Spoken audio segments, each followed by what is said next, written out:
Shalom, Chesed Uvuchim Abayim. Peace, grace, and welcome to another edition of Peninei Torah, Pearls of Torah with Yeshiva Shuvu. I'm Altsur Kabeza Perez, and this week's Torah portion is Parashat Pekudei. Our Torah portion begins in the book of Shemot, Exodus, chapter 38, verse 21. And it begins as follows. Ele Pekudei HaMishkan, Mishkan HaEdut. This is the inventory of the tabernacle of the testimony. The word pekudei is a very interesting word and is the root word for a lot of different words with different applications. And just to give you a few examples, it can mean a deposit. It's also the root word for tafkid, a function. According to Rabbeinu Bachya, he translated this particular word in this context, in this verse, as records, and Chizkuni translates it as accounts. So there are many different uses of this word pekudei. But all in all, deposits, functions, records, and accounts, and in this particular translation, inventory, give us an idea that something has been entrusted into the children of Israel, and they are accountable for this. And this is going to be kept in records. And so, regarding this very first verse, Shnei Luchot Habrit has a very interesting translation of this word that is not very common. And Shnei Luchot Habrit explains, when Israel sinned, and as a result the temple was destroyed, the Shekhinah went into exile with the people of Israel, seeing that it was a pledge Elohim had entrusted to them. This is the mystical dimension of the verse, Ele Pekudei HaMishkan, Mishkan HaEdut.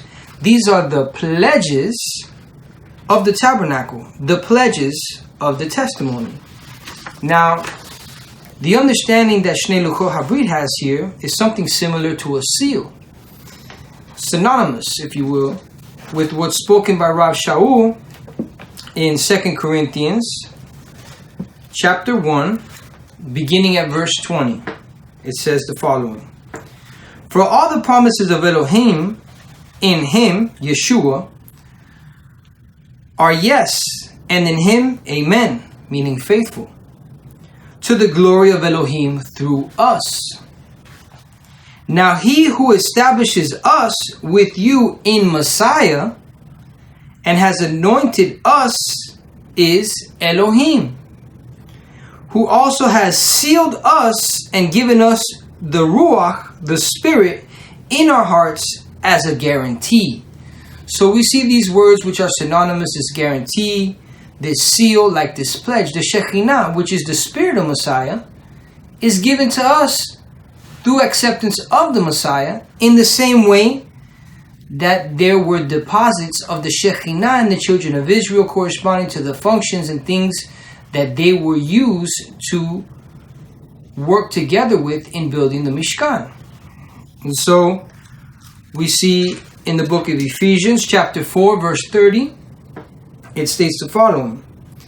And do not grieve the Ruach HaKodesh, the Holy Spirit of Elohim, by whom you were sealed for the day of redemption.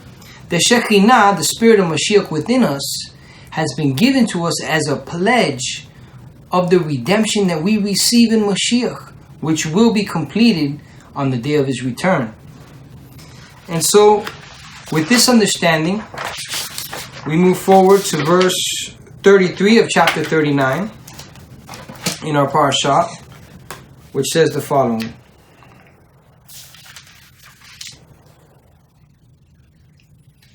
And they brought the tabernacle to Moses. Just this phrase alone gives us an understanding that as they were constructing it, everyone doing their functions, once everyone did what they had to do, the tabernacle had to be brought to Moses. Now, it's been said in some of the more modern streams of teachings that stem from Judaism that there's no need for a mediator.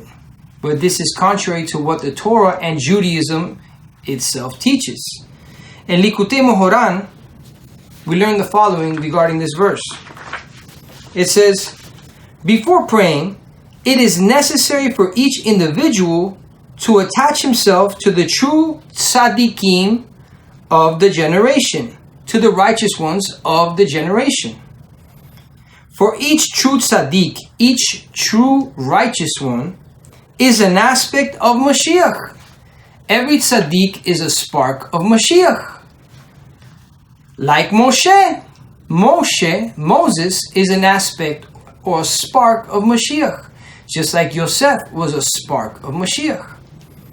Thus we find the tzaddikim addressing each other, as in Shabbat 101b in the Talmud, Moshe. You said it well. Also, Moshe is defined with Mashiach. In other words, the word Moshe is synonymous with the word Mashiach, saying that those of us who follow in the path of Moses, who is a spark of Mashiach, are like him.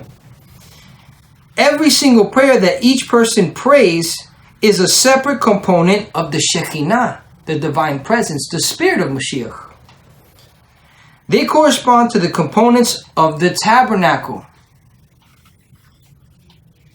There was no one in Israel who was able to place all the various parts in their proper positions, just Moshe alone. For this reason, it is necessary to bring and bind all prayers to the tzaddikim of a generation, as is written in Shemot, Exodus 39, verse 33. They brought the tabernacle to Moses. He is the one who understands how to connect one part to the next, and so erect the complete structure. As it states in chapter 40, verse 18, Moses erected the tabernacle, which we'll get to later. And in the same way that Moshe, who was simply a reflection of Mashiach, is brought all the different parts and functions of the tabernacle in order to do the completion of the tabernacle, we too are a living tabernacle, a living temple with the spirit of Mashiach within us, an extension of the people of Israel, which will be united with our Jewish brethren in completion at the end. At this moment, as we are building and constructing this tabernacle, there is a head that we take all things to, who completes all things, and that head is Mashiach. We see this in 1 Corinthians chapter 12.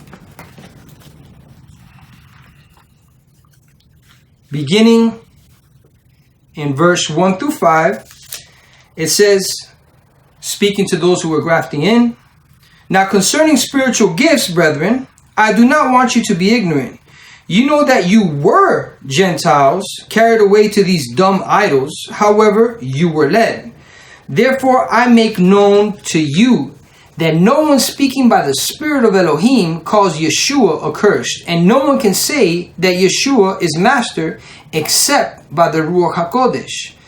There are diversities of gifts, but the same Ruach, the same Spirit. There are differences of ministries, but the same master." The word for ministries or functions here that's used in the Hebrew translation is tafkidim, from the same root of pekudei. The functions that have been deposited in us, the spiritual gifts which Hashem has given us for our particular part in building the tabernacle. But at the end, it is Mashiach who completes this, for he is the head, as it says in chapter 11 of 1 Corinthians, verse 3. "But I want you to know that the head of every man is Mashiach. The head of woman is man, and the head of Mashiach is Elohim, our Father in the heavens." Going back to chapter 12, verse 20 through 26 says, "But now indeed there are many members, yet one body. And the eye cannot say to the hand, I have no need of you, nor again the head to the feet, I have no need of you. No, much rather these members of the body which seem to be weaker are necessary. And these members of the body which we think to be less honorable, on these we bestow greater honor. And our unpresentable parts have greater modesty, but our presentable parts have no need. But Elohim composed the body, having given greater honor to the part which lacks it, that there should be no schism in the body, but that the members should have the same care for one another. And if one member suffers, all the members suffer within it. Or if one member is honored, all the members rejoice with it. What we need to learn from this parasha is that the children of Israel, those who were deposited with these functions, these pekudei, which they will be accountable for, were to work in harmony with each other. Imagine if the children of Israel were to argue with each other. Those who had the pillars here, those who had to work on certain skins here, certain dyes here, and they argued and could not come into unity, one trying to do the function of another, the other criticizing the function of another. The tabernacle would have never been completed. What we must learn to do is work in harmony, respect one another, encourage one another, edify one another, and work together. Too much division is spread out throughout the Messianic movement because of disagreements on theological parts, but no work is being done. The work needs to be done. And we could discuss our differences as we work together. And so, Rabbeinu Bachya explains the following. Solomon said that consuming a meal of vegetables where love is present is good, meaning better than eating an extravagant meal with your enemies. The love Solomon spoke of is the belief in the Shekhinah. Belief specifically in the Shekhinah, which we know, according to the Zohar, is the spirit of Mashiach, who's none other than Yeshua. The love Solomon spoke of is the belief in the Shekhinah, which is also described as a dimension of Elohim's love, according to Song of Songs chapter 2. When the word Ahavat, love, appears in our liturgy, just before we recite the Kriyat Shema in the morning, we allude to Elohim's Shekhinah, to the divine presence, the spirit of Mashiach. It is better to become privy to this love of Elohim without some of the deep philosophical insights that some people strive for, than to eat the fatted ox, to try and obtain the kinds of sophisticated insights which lead some of the people of Israel to making the golden calf. Seeing that the Israelites had made the golden calf in their search for deeper insights.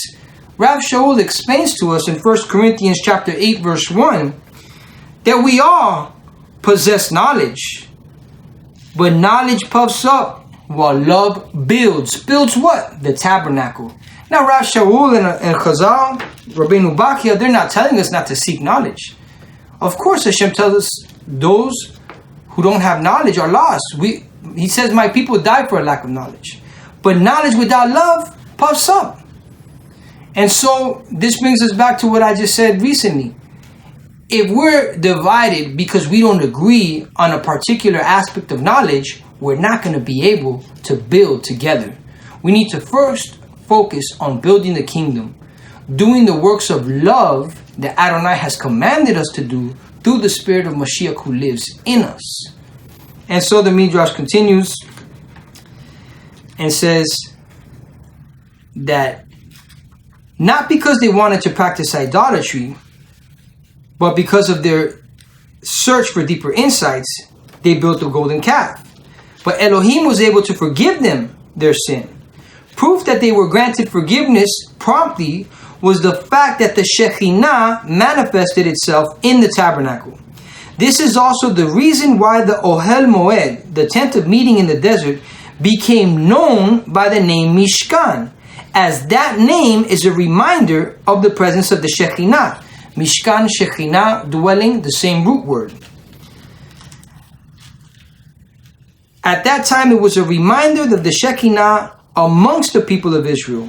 Our sages, in commenting on the opening word of our Torah portion, Ele pikudei ha-mishkan, mishkan ha'edut,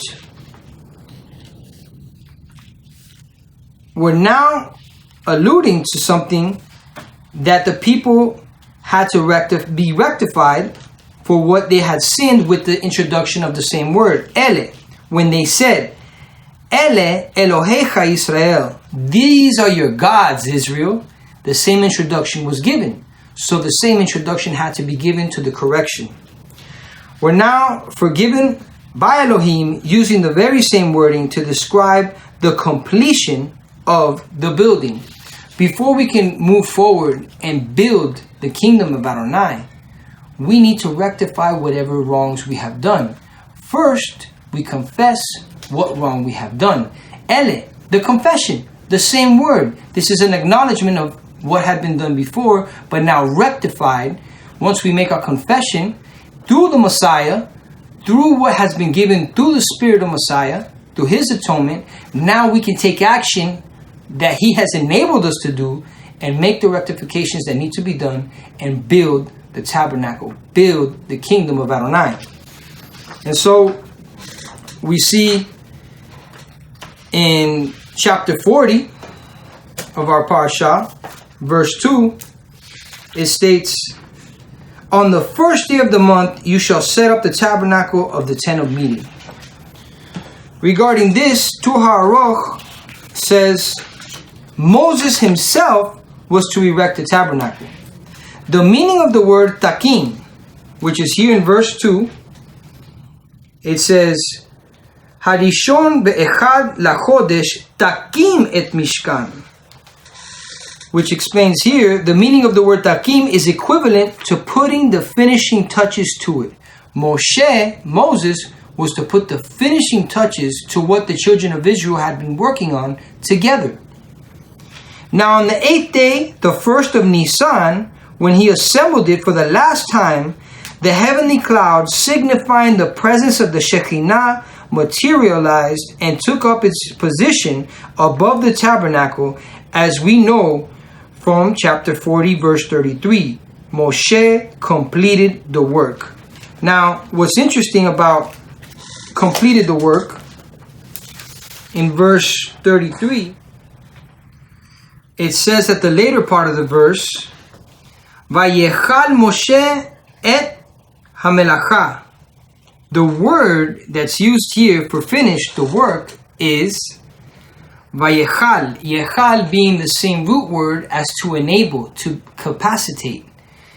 In order to complete the work, the one who has the spark of Mashiach, the representative of the Mashiach, enables us to complete the finishing touches. Because Mashiach is the head. Moses is pointing us to the work of Messiah. As we are to take all of our work that we do together as the body to the Mashiach, who completes this work in the presence of our Father. And so, in verse 27 of chapter 40, it says, "And he burned sweet incense on it, as Adonai had commanded Moses." Now, regarding this verse, Rabbeinu Bachya tells us, he burned aromatic incense on it. Moses personally was the one who performed this service. I thought only the high priest, a descendant of Aaron, can do this. Often we've heard the rebuttals against the messiahship of Yeshua that he doesn't qualify for a high priest. But here we see Moshe is not a descendant of Aaron, because there have been the priesthood of Melchizedek. Even Yitro was a Kohen of Midian. There are different kinds of priests for different kinds of functions. And what we must remember is that the tabernacle is a shadow of the heavenly tabernacle, which Moshe was revealed. And so, having that revelation of the true tabernacle, he had to perform the functions and make sure that this earthly shadow of the heavenly tabernacle was fitting for the children of Israel. But this reminds us that the Mashiach, the one with the spark of Mashiach, is himself a high priest, not in the tabernacle made with hands, but the tabernacle made in the heavenly realms. And so, Rabbeinu Bachya continues and tells us, it was Moses who kept offering this incense during all the 7 days of the consecration of the tabernacle. Elohim had commanded him to do so in verse 4, where we read, "You shall prepare its setting and light its lamps." He also lights the lamps. Mashiach is the center of the menorah which we all stem from, as we are told in the book of Revelation.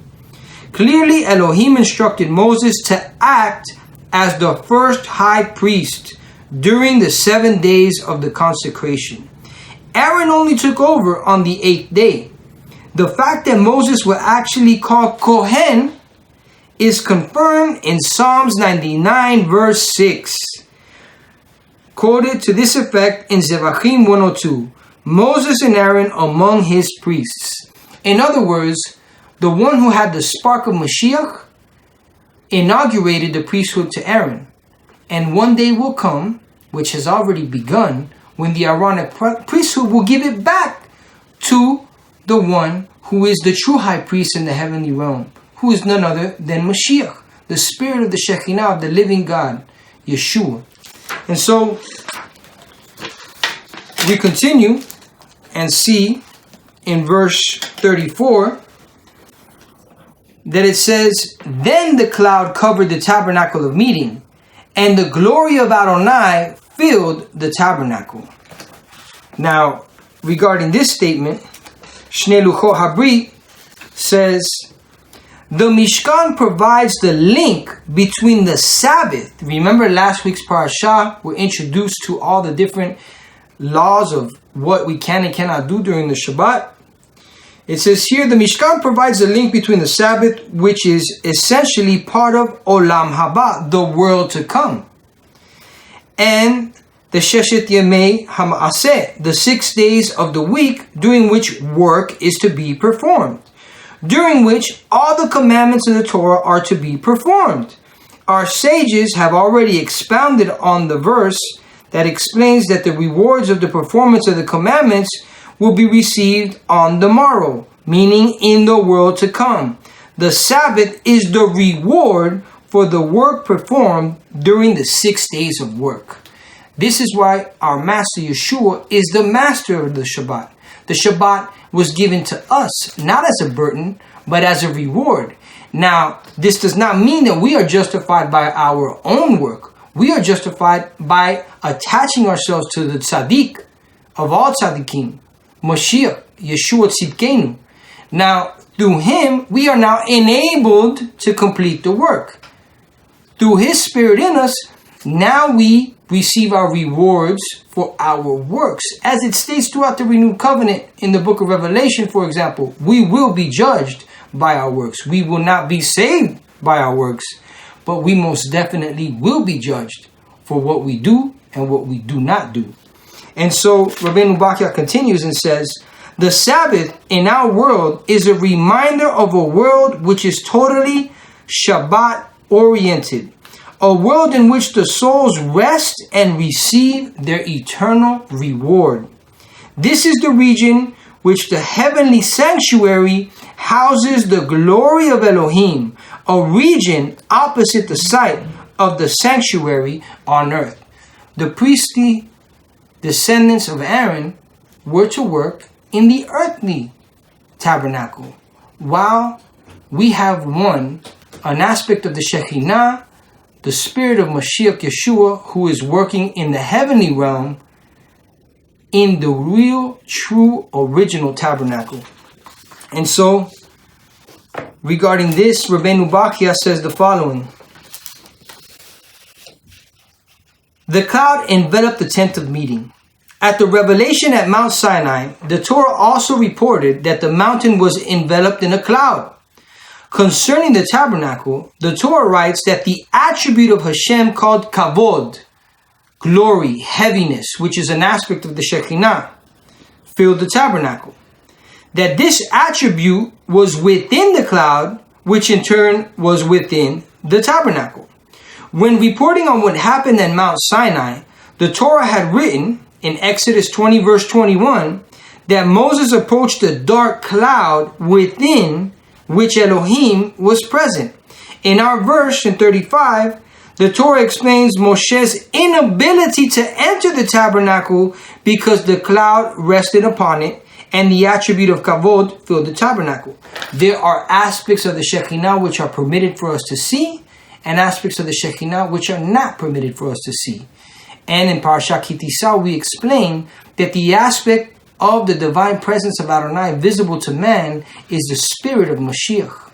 Our Father in his infinite nature outside of time and space, no one can see, as is explained to us by the emissary Yochanan in his first chapter to his good news of Mashiach in his account. This means that unless Elohim called to Moses, inviting him to enter, he could not do so. As soon as he would be called, the fact that the cloud enveloped the tabernacle was no impediment preventing Moses from entering. Meaning, just because the Shekinah was there did not mean that he would never enter. It meant that he had to wait until he was called. We have to wait on the voice of Adonai. This is the meaning of the verse in Leviticus 1:1, where Elohim called out to Moses, and also in Shemot 24:18, where Moses entered the cloud because he had been called, also 24:12. The call Moshe, Moshe did not mean that Moses was to share the space with Elohim's attribute of kavod, of glory, of weight. Rather, it was an indication to him that this attribute had departed from the tabernacle or the mountain, so that Moses could now enter. The only part of Elohim's Shekinah which remained when Moshe was called was the part which filled the space between the expanded wings of the cheruvim, the cherubs, on top of the ark. And as was explained previously in last week's Parashat, one of the applications of the two cherubim was an extension of Elohim and an extension of the people of Israel uniting as one. Some would say this is Metatron and Sandalphon. This is an extension of Elohim and an extension of us unifying. And this was explained in last week's Parashat, that is like a husband and a wife. This love, this unity. And this is why through Messiah, Adonai is the groom, and we, the people of Israel, extended and including those who have been grafted in through Mashiach, are the bride, who are to be prepared with the right clothing for the groom, which are the good works that we are to do once we have received the pledge, the deposit of the spirit of Mashiach. And so,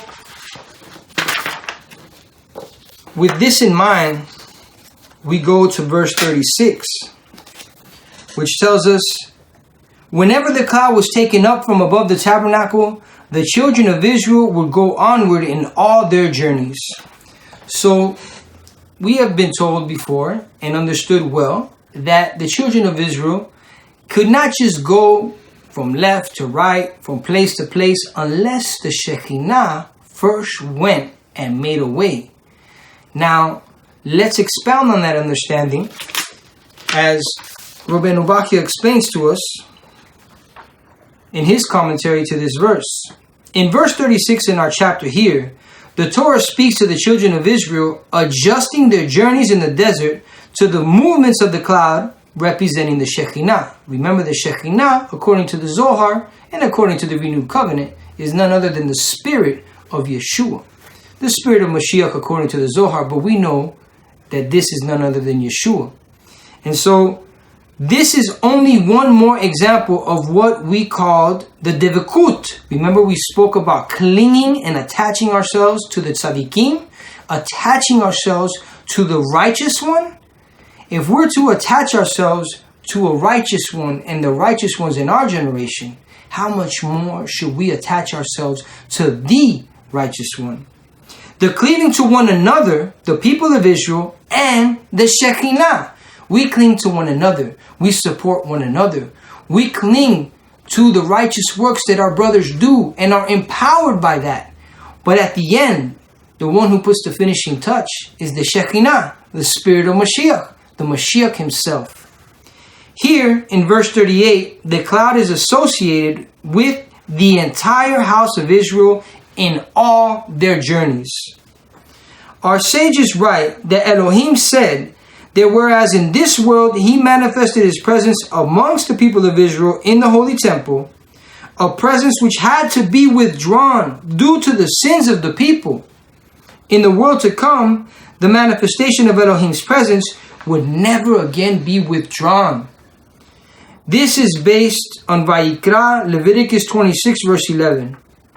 I will establish my abode in your midst, and my spirit will not reject you. I will remain as your Elohim. The meaning of these words is that in the future, prophecy will be restored to the people of Israel as in former times. And the Shekinah will once more be in its regular place. All the people will learn intimate information about Elohim in those days. And let me tell you that these days have begun. If anyone listening has not received the Shekinah, the spirit of Mashiach that is manifested in the person of Yeshua, this has begun, this intimacy, this knowledge of Torah that can be internalized and lived through us has begun, but it will be completed upon his return.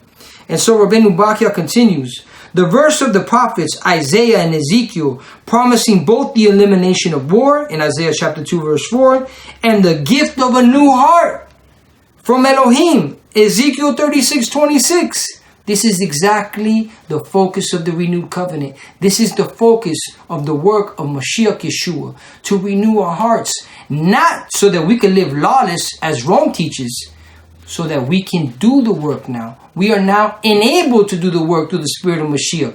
We don't keep Torah to be saved. We keep Torah as a result of Mashiach living in us, because that's what he did. It's him living and working through us. And then it will be realized. The heart of stone attributed to the people of Israel by Ezekiel will be replaced by a heart of flesh. There will neither be a Satan, an adversary, or an evil urge. Now, this isn't fully completed yet, but we know through Rav Shaul in his epistle to the Romans that the Yetzer Hara, this evil inclination, this inclination of the flesh, has been defeated through Mashiach. When we die to the things of the flesh and allow the Spirit of Messiah to live within us, we have victory over the evil inclination through Yeshua. These words have to serve as our solace and comfort during these long days of our exile. We still have a lot of work to do. Hopefully, we shall all return to our former glory in the near future. Isaiah promised all this in the concluding chapters of his book, chapters 60 through 66. If during the period after the Exodus, we loved Elohim and appreciated that his goodness was superior to the feeling one experiences after having drunk wine, as stated in Song of Songs chapter 1 verse 2, how much more intimate will our relationship with Adonai be after we experience the last and ultimate redemption? At that time, Elohim will extend his personal supervision of our fate to an even greater degree that had been the case in the past. We will then be able to see the attribute of kavod with our own eyes. Rav Shaul tells us that now we see as if in a mirror, just a reflection, a shadow, if you will, of the things to come. But when Mashiach returns, all of the glory of Adonai will be manifested at a level that we cannot even imagine. But in order for this to take place, we have to do our functions with the gifts that we have been deposited with. These are the pikudei of the testimony of Messiah, the Shekinah, the presence of Adonai in our world. We have to allow the Messiah to work in us with the gifts that have been deposited to us. And as we fulfill our functions, the tabernacle will be erected and Mashiach himself will put the finishing touches. And our brothers, all of the Jewish community, will embrace Messiah in that day. And all the believers grafted in and regrafted will all be united as one. And this is how the work gets done, when we work together. We could disagree and agree to disagree on whatever we will, but let's get the work done. Shavua Tov.